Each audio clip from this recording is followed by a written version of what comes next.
Olá pessoal, amigos, alunos e alunas dos segundos anos que eu ministro aula de Sociologia.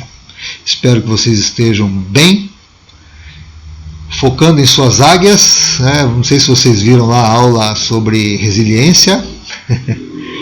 Quem tem interesse, dê uma olhadinha, eu coloquei lá na Classroom 2 aulas, depois coloco as demais. Essa aula aqui vale presença para vocês, vale o que mais me interessa, o conteúdo, ampliar a mentalidade de vocês, a visão de mundo. E também vai ter uma questãozinha depois que eu coloco lá na Classroom, para isso sendo registrado como atividade de vocês, tá? Vocês precisam demonstrar, né, em EAD que vocês são ativos, né? E parabéns para os alunos que têm essa responsabilidade, pois esse comportamento tende a se repercutir na vida de vocês. Parabéns! Tá? Muito bem, o objetivo dessa aula aqui, pessoal, é dar uma repassada naquelas questões sobre o filme Escritores da Liberdade e Cultura. Tá? A relação que eu fiz desse filme maravilhoso, não é mesmo? Maravilhoso, sobre cultura, sobre Escritores da Liberdade, é um filme Escritores da Liberdade, sensacional, né? Espero que vocês tenham gostado. Bom, quais são as questões? Vamos lá. As questões que eu coloquei para vocês, vamos ver se vocês se lembram. Questão número 1. No filme fica clara a relação etnocêntrica entre a professora Gruel e a senhora Miep Guiz? Resposta A é a resposta certa? Não. Claro que não, né? A professora Gruel e a senhora Miep Guiz são aqueles indivíduos que eu procuro trabalhar com vocês em sociologia. Aquele indivíduo transformador. Eu não vejo como interessante se a sociologia, ao fragmentar toda a sociedade na frente de vocês, descortinando, né, os meios de manipulação e tal, mas criar mais segregação, mais reação. Veja a atuação da professora Gruel e dessa senhora, dona Miep. Essa é a ação que eu me embaso em Weber, um dos clássicos de sociologia, que o Weber coloca assim muito legal, que o indivíduo, a sociedade, ela acontece pela ação nossa, a ação do indivíduo. E essa ação se dá por onde? O que motiva, o que move a ação? Motivação, o que move a ação do indivíduo. Qual é a motivação dele para agir da forma que ele age? E o Weber coloca valores, né? Através de seus valores, né, ele coloca suas metas e ele vai agir. Muito bem, pessoas como a professora Gruel e a senhora Miep são aquelas pessoas acima da média, acima ali do galinheiro. A história da águia e da galinha, né, elas veem mais e elas têm uma ação social mais significativa. Eu estou com o Weber nisso, porque o Weber, se você refletir sobre as palavras dele, ele percebe uma sociedade que pode ser construída através da ação do indivíduo. Eu vou lá, furo o sinal com o meu carro. É uma ação baseada em valores, que algo me motiva a agir dessa forma. Porém, se eu vou agir de uma outra forma, mais adequada, eu terei uma sociedade melhor. Mas como produzir esses valores nos indivíduos? Né? Como alimentar essa ideia sistêmica que a sociedade precisa de que eu haja de uma forma, a sociologia compreensiva de Weber, né, que eu haja de uma forma que eu perceba a sociedade como um sistema e que minha ação social mais consciente é uma sociedade melhor. Do contrário, a sociedade é pior, que acaba voltando para mim, pois a sociedade é um sistema. Não tem como, é um organismo. Eu ignoro, eu sou negligente, mas aquilo acaba me afetando de alguma forma. Voltando aqui para as questões, então a letra A não é. A letra B, os alunos da mesma tribo ou gangue? Não. Não. Os alunos da mesma tribo ou gangue são alunos, deixa eu ver aqui, são alunos que, ao contrário, eles defendem o seu etnocentrismo. Vocês perceberam dentro da sala 203 as tribos, né? As gangues? aquele conflito enorme, eu entro em conflito com o outro apenas pelo fato dele ser de outra gangue. Apenas pelo fato dele ser de outra cultura. Isso é etnocentrismo na pele daqueles alunos, né? Letra C é um joguinho ali, né? Uma pegadinha. Cultura americana tem muito, em sociologia, tem muito essa coisa do anti-americanismo, né? Aquela coisa de contra o Império Americano. Aí tem muita introjeção de manipulação de visão de mundo, tá? Tem que ter cuidado com esse tipo de coisa. Então é um joguinho de palavras, né? Cultura americana, né? E a cultura ocidental. Na verdade, a cultura ocidental e a cultura americana você pode perceber nos mesmos termos, né? Em relação ao etnocentrismo. Então a resposta C está errada. Alternativa D. Alunos de grupos culturais diferentes? Sim, é essa, né? Essa pergunta é bastante... Essa questão é fácil, né? Mas eu quero colocar as reflexões. Claro, são os alunos de grupos culturais diferentes, aonde eu coloco a minha cultura acima da sua. Será que isso existe ainda hoje, não só apenas na sala 203? Aquilo era 1991, né? Não é tão longe assim. Mas será que eu vejo aqui em São José dos Pinhais, Curitiba, isso? Será? Será que existe a tendência de pessoas, por exemplo, de times de futebol diferente? Eu sou atleticano e eu vejo a cultura do outro, do torcedor do Curitiba, do Paraná, como inferior. Ah, professor, sabe que eu percebo isso? Parece uma brincadeira, né? Ah, você torce para o Atlético, não, eu sou coxa e tal. Parece uma brincadeira, mas não entra aí se nós não temos essa visão, né? E sabermos navegar nessas relações com liberdade. Isso aí pode pegar, né? Pode pegar. Não existe conflito, não existe violência, né? Não existe uma certa segregação tácita, mas existe, né? Beleza. Questão de bairros, né? Aquele grupo que é daquele bairro, numa empresa, questão de cargos, né? Existe muito disso em toda a sociedade. Maravilha? Questão 2. A cultura produziu o colonialismo e os totalitarismos fascistas, nazistas e comunistas. O que você acha disso? Veja, o meu principal foco, eu costumo falar com os alunos, o meu foco não é nota. A nota é foco do aluno. O meu foco é que o aluno amplie a sua visão. Esse é o desafio de sociologia. A sociedade carece de cidadãos que percebam esses meios de manipulação, percebam a idiotização produzida pelos meios de comunicação, né, de entretenimento, e ele navegue livre disso e possa atuar como uma professora Gruel.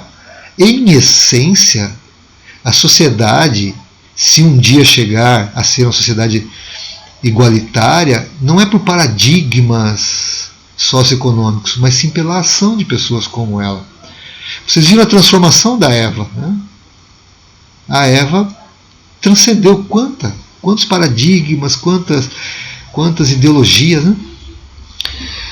A cultura produziu sim o colonialismo, sim. A cultura produziu sim o nazismo, produziu sim o comunismo e o fascismo, que nessa época teve uma efervescência dessa coisa de sistemas socioeconômicos autoritários, né? Nazismo, comunismo e o fascismo. Por que a cultura produziu? Não é a cultura que produziu mecanicamente. A cultura, essencialmente, ela é a manifestação do gênio humano, da interação humana, de criar um ambiente humano de interação e de troca de riquezas culturais. É linda a cultura, em linhas gerais. Porém, os meios de dominação insistentes que na história da humanidade não desistem, né? Parece os filmes lá de super-herói, aquele vilão nunca para de encher as paciências, né? Aquela coisa de dominar o mundo, né? Ah, vou dominar o mundo. Parece utópico, né? Mas é isso, né? Essa coisa autoritária lá do comunismo, do fascismo, do nazismo e tal. Então, o que eles precisavam para fazer com que a sociedade entrasse articulasse a visão de mundo das pessoas, para que as pessoas acabassem aceitando aquilo ali? Isso aconteceu no nazismo. O famoso Joseph Goebbels, o cara responsável pela propaganda nazista, vamos trabalhar isso aí mais adiante, o cara produziu técnicas de manipulação de modelo mental da sociedade absurdas para a época, que são utilizadas e muito evoluídas com base nele hoje em dia, tá? O comunismo, né, para criar uma ideia de uma sociedade igualitária, que quando você abre a cortina e olha, tem um grupo dominante lá querendo aquela coisa de dominação, de segregação. 100 milhões de pessoas perderam a vida para o estabelecimento do comunismo soviético, comunismo chinês, bem pesado, comunismo chinês com invasão ao Tibete, as questões de Taiwan, não tem negociação com as pessoas, é autoritarismo ali e tal, fascismo também. Então, mas quando você olha, né, para aquela sociedade, você vê a cultura impregnada e o modelo mental, e as pessoas começam a reproduzir essa cultura e, por consequência, a dominação. O colonialismo. Por que a cultura produziu colonialismo? O que é o colonialismo? As grandes potências europeias vão lá e invadem um povo nas Américas, nas Índias, na África, né? A Inglaterra vai lá, domina países africanos, a França, a Espanha veio aqui na América Latina, América Central, a Inglaterra na América do Norte, invadindo. Por que cultura? Acompanhem comigo para que vocês abrirem a mente, né? Senso crítico apurado com pessoal, abordagem libertadora, não abordagem reativa, né? Contra, né? Aquela coisa contra os Estados Unidos, contra o neoliberal ou contra o comunismo, aquela pessoa, né, reativa e fica mais escravizada. A abordagem ideal, que eu entendo como tal, é a abordagem libertadora, que você olha e está livre para você julgar aquilo com um critério mais refinado seu. E não você é aquilo, um reprodutor daquela cultura. Muito bem. Lembra-se que nós trabalhamos aí a antropologia? Então vai lá o antropólogo, sai da Europa, vai lá, chega lá nas Américas, aqui, né? Encontra lá tribos, volta para a Europa e fala, olha, lá na América está cheio de selvagem lá. E o evolucionismo cultural que partiu dessa construção acadêmica da antropologia entendeu o seguinte, então aqueles caras lá, um dia eles vão ser como nós, terão faculdades, ciências, literatura, porque a cultura vai evoluir até chegar a nós. Evolucionismo cultural. Na verdade, um tremendo engodo com justificativa acadêmica para o paradigma aceito na época. Isso gera cultura, gera a forma de pensar e a sociedade pensa, tá certo. Vamos lá dominar aquele povo, colocamos a nossa religião, o misticismo deles é ruim, colocamos a nossa religião, na nossa visão, o cristianismo, com todo respeito, né? Mas na visão europeia, etnocêntrica do cristianismo, tem isso também. Então, tudo isso é interessante, né? Pense se num bairro tem lá uma casa bonita, o cara tem um poder econômico maior que o vizinho que tem uma casa mais simples. O cara olha lá e fala, vou dominar o vizinho, pegar a casa dele, vou invadir, tirar o que eu quiser de lá, vou plantar coisas para mim, pôr os vizinhos para trabalhar para mim. O colonialismo é isso. A grande potência vai lá, domina, tira riqueza e tal. Justificada por essa construção acadêmica. Como que é isso? É assim, pessoal, quando se quer os meios de dominação, é assim, eles produzem um conceito e uma teoria. Isso acontece na indústria de medicamentos, existe um poder econômico atuando. Isso acontece na mídia sobre opiniões sociais, sobre assuntos polêmicos. Aí pessoas importantes vêm falar.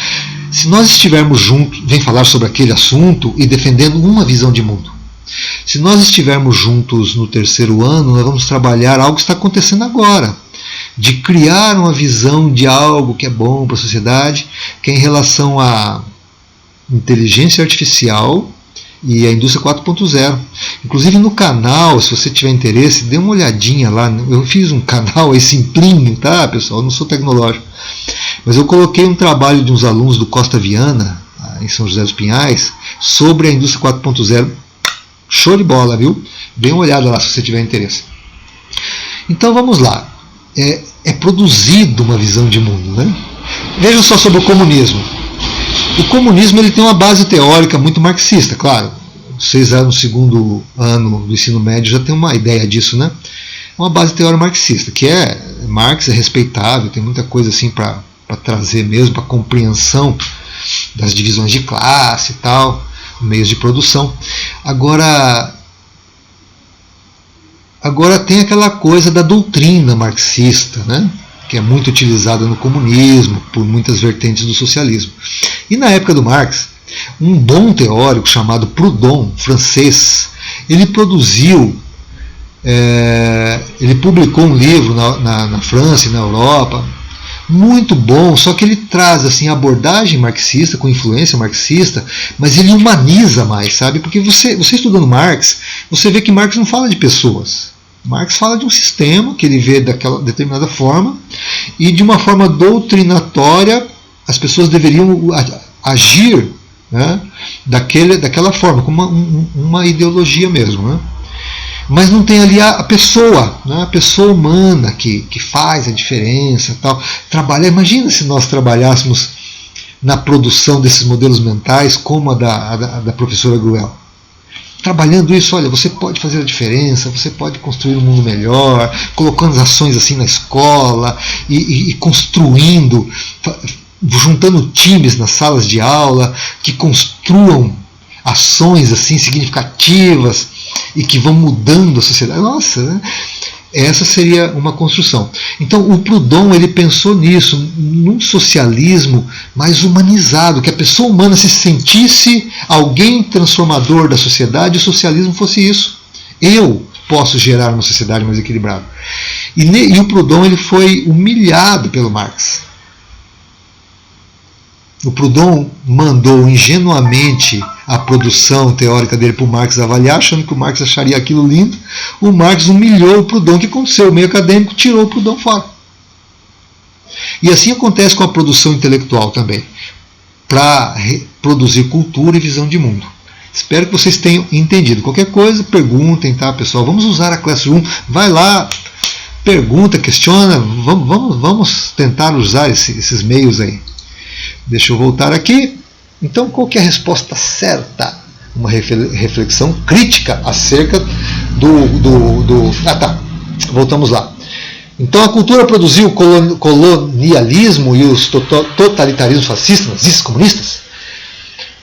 Olha só, pessoal, a visão desse Edgar Morin. É esse tipo de visão que eu procuro trabalhar com vocês. A pessoa tem liberdade para olhar para o comunismo, para olhar para o socialismo, para olhar para o neoliberalismo e questionar. Então ele viu o colonialismo, espera isso aí está errado.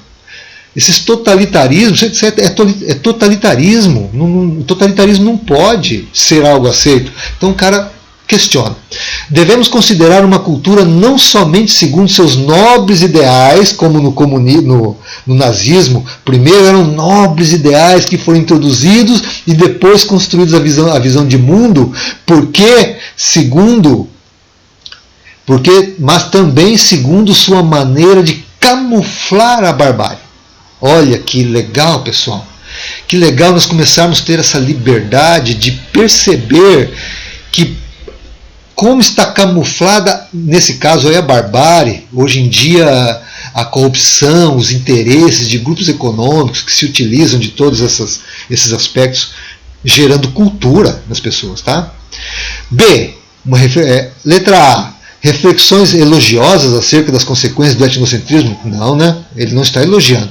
Ele está falando que por trás da cortina está a barbárie. B, uma reflexão crítica acerca do contato entre a cultura ocidental e outras culturas na história? É isso. Essa é a resposta. Tá? É uma crítica a essa visão de mundo. C, uma defesa do caráter absoluto dos valores culturais da Revolução Francesa. Os valores culturais da Revolução Francesa, Nossa, a Revolução Francesa é uma coisa louca, né? É um paradoxo. Aquela barbárie que aconteceu na Revolução Francesa, pessoas sendo decapitadas. Houveram dias na Revolução Francesa que 100 pessoas perderam a cabeça em um dia. Cortar a cabeça! O que é isso? Um amigo meu foi para Paris, ele é muito sensitivo, perceptivo, assim, ele falou, cara, eu fiquei no hotel, eu trabalhei lá em Paris, eu ia pro hotel e tal, eu me sentia mal, cara, parece que eu sentia energia ainda daquela barbárie que aconteceu lá. E é um paradoxo, né? Porque os ideais da Revolução Francesa, liberté, igualité, fraternité, são maravilhosos, né? E esse ideal vem com força lá do iluminismo, e ele trazia essa coisa de que o ser humano, igualdade, liberdade e fraternidade, essa é uma abordagem humana, da ação humana da igualdade, da fraternidade, não de senhores que vão dominar a sociedade com esse discurso, né? É isso que aconteceu no comunismo, no fascismo e tal, e acontece hoje, tá? Vamos aprofundando isso e vocês vão percebendo. Então essa resposta não está correta, entenderam? Não é a questão da Revolução Francesa, não. D. Argumentos que defendem o isolamento como forma de proteção de valores culturais. Isso é etnocentrismo. Então a resposta correta é a B, uma reflexão crítica. E a próxima, vocês acertaram a próxima? 3. A cultura é responsável em parte pelo estabelecimento de valores, hábitos e costumes criados por tradições ao longo da história humana. Muito bem, a cultura é responsável pela criação de valores, hábitos e costumes. Essa é uma colocação também de Weber. Durante a história. Pessoal, eu gosto muito de cultura. Então eu já pesquisei culturas dos índios da América do Norte que eu gosto demais. Cultura egípcia, cultura indiana. O que nós encontramos de valores através de tradições, eventos tradicionais, a produção da música, a produção de comportamentos assim muito empáticos, que gera muita coesão nessas sociedades, tem muita coisa riquíssima. Eu pretendo até produzir um material que mostre para vocês vários eventos desses, tá? Como também tem aí as crises sociais nesses lugares, que se deram através de grupos dominadores. Sempre assim, né? Um grupo que é dominado, grupo que é dominado, grupo que é dominado. É um karma na sociedade, né? Mas as tradições sociais criaram uma série de valores.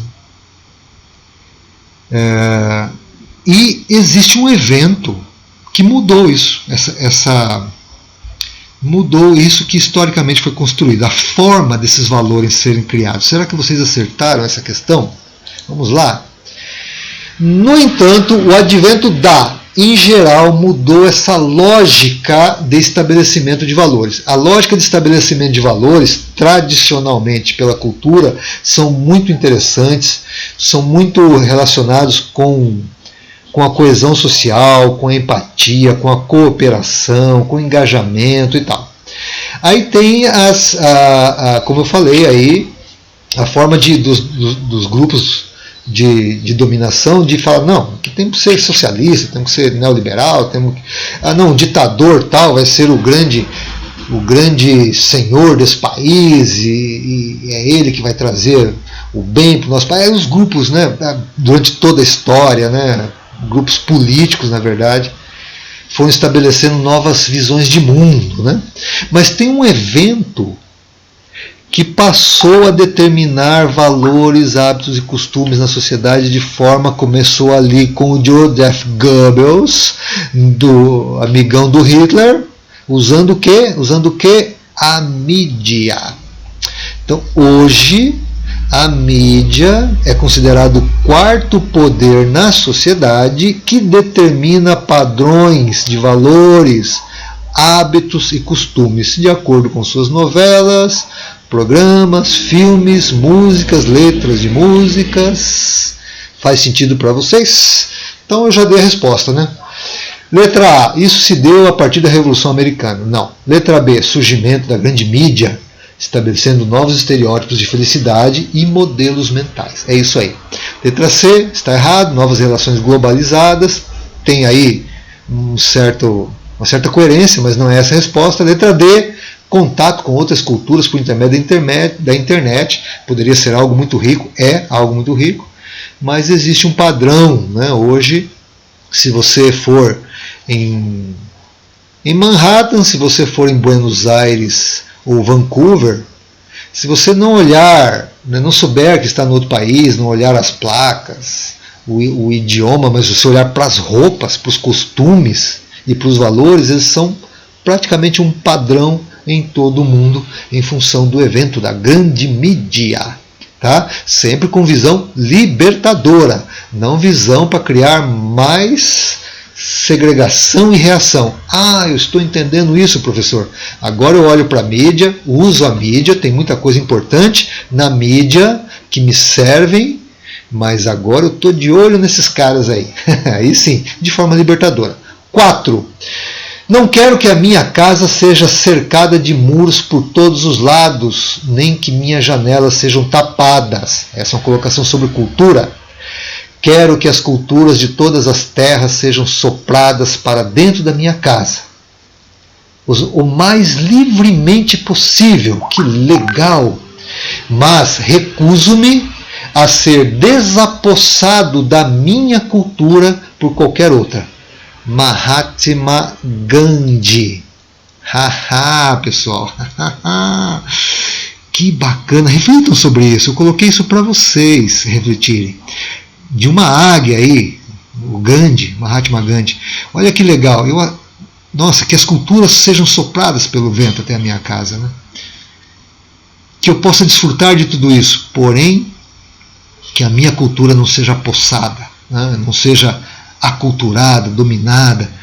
Portanto, o Gandhi ele sabia dar valor no que é valoroso, estabelecido historicamente pela cultura indiana, no caso dele. E uma reflexão para vocês: a maioria das pessoas da idade de vocês sequer tem ideia de qual é a cultura brasileira, qual é a cultura chilena, qual é a cultura mexicana, por esse quarto poder, que a mídia ela vem assim, ela é um tsunami na nossa vida. De repente a gente só se relaciona com a mídia através de culturas e valores, e não temos ideia talvez do que o Gandhi está falando. Mas o Gandhi está falando de uma tradição construída, que ele guarda com muito valor nele e ninguém tira. Né? É uma pessoa não estereotipada, não alienada, e isso é muito libertador. Faz sentido para vocês? Vamos lá novamente, vamos concluindo a aula. Então, porém, essa colocação do Gandhi indica o quê? Letra A, indica o reconhecimento à diversidade cultural. Sim, indica isso. Além das necessidades de afirmação de identidade. Ou seja, eu reconheço a diversidade cultural, mas afirmo a minha identidade. Eu tenho identidade. Esse eu ter identidade é muito significativo na minha ação social. Seja identidade étnica, seja identidade cultural, seja identidade religiosa. Sim. Essa aqui é a minha identidade, me sinto bem dentro dela. Por quê? Porque isso traz uma construção de valores, hábitos e costumes e dá estrutura para a ação humana. Uma pessoa sem essa identidade, ela é estereotipada. Ela não tem essa identidade. Né? Ela é essa identidade globalizada aí, que é uma falácia. Né? As pessoas, ser globalizado é legal. Não, sou globalizado, mas e a minha identidade, né? Isso é muito importante. Então a resposta certa é A. Afirma que a globalização aumentou? Sim. De modo sem precedentes? Sim. Os contatos e a união entre os povos e seus valores, reforçando o respeito às diferenças socioculturais? Não é isso que a história está mostrando. A globalização aumentou, mas o que tem se reforçado é o etnocentrismo até hoje, representado pela xenofobia. C. Nega a existência da exclusão cultural? Não, né? Vixe, de toda forma, não nega não. existe a exclusão cultural e a homogeneização mundial e superação e eliminação de fronteiras culturais. Não, de forma alguma. D. Afirma que a globalização aumentou de modo sem precedente. Aqui foi repetido, né? Pois é, deu uma bobeira aí, deve ter sido um Ctrl+C, Ctrl+V. Vamos lá, e a última então, para terminarmos, caminhamos do etnocentrismo ao relativismo cultural. No entanto, questões tão sérias como xenofobia acontecem intensamente em todo o mundo. Qual assertiva você acha mais adequada? A xenofobia, como todo tipo de preconceito, tem perdido força no mundo. Não, né, pessoal? B. A sociedade é um organismo sistêmico e interdependente, porém, os diversos segmentos sociais, como a escola e a política, não têm conseguido ampliar a consciência do indivíduo nesse sentido. Essa é a resposta certa, a B. A xenofobia é mais uma questão econômica? Não, a xenofobia ela transcende questões econômicas.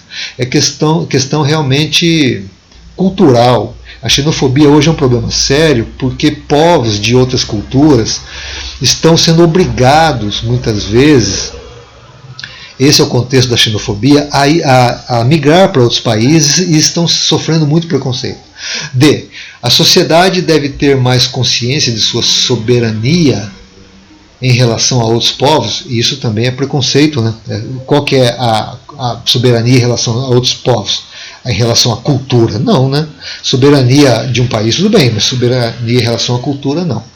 Portanto, a resposta certa é a B, que está dizendo que nós, educadores, a política, não está conseguindo resolver essas questões. Até a própria sociologia, se não bem abordada, ela cria ainda mais segregação. É segregação quando se trabalha questões religiosas, questões de gênero, questões de ideologia.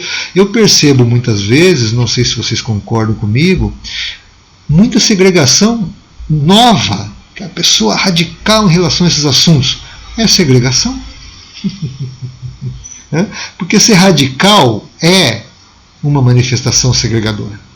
O radical não constrói, ele não enxerga mais do que o modelo mental radical introjetado por ele, sendo utilizado a ideologias por trás disso, essa coisa toda que eu tenho explicado para vocês. Beleza, pessoal? Então, espero que vocês tenham gostado da aula. Essa aula faz parte de presença para vocês, conteúdo para vocês. Eu vou colocar lá uma questãozinha depois na Classroom sobre essa aula. Fechou? Isso aqui para darmos continuidade ao trabalho, tá? Um grande abraço para vocês e até a próxima!